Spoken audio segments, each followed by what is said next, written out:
Jos sä oot paikallinen palveluyrittäjä, joka tekee hyvää ja laadukasta työtä, mutta uusilla asiakkailla on vaikeuksia löytää sua netistä, niin sä oot oikealla sivulla. Ehkä mietit, miksi sun kilpailijan sivut näkyy Googlessa, mutta sä et. Ja varmasti on käynyt myös mielessä, että ehkä se on vaan pakko maksaa Googlelle siitä korkeasta sijoituksesta. Mä ymmärrän sun turhautumisen, koska mä juttelen just sun kaltaiselle yrittäjille joka päivä. Kun ei vaan tiedä, että millaisia temppuja pitäisi tehdä, että ne sivut nousisi sinne Googlen etusivulle.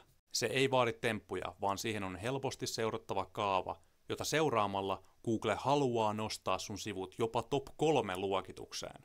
Mä oon käyttänyt tätä samaa kaavaa mun asiakkaille ja nostanut niiden sivut ykköseksi Googlessa.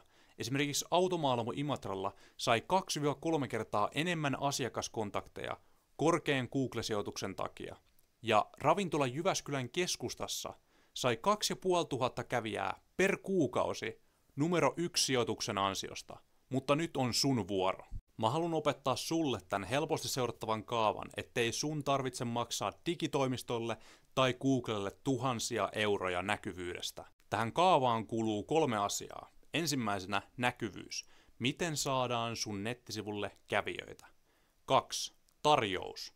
Miten saadaan nämä kävijät käännettyä maksaviksi asiakkaiksi? Ja 3. Älykkyys. Miten rakennetaan nettisivuille järjestelmiä, jotka tekee ne tylsät työt sun puolesta?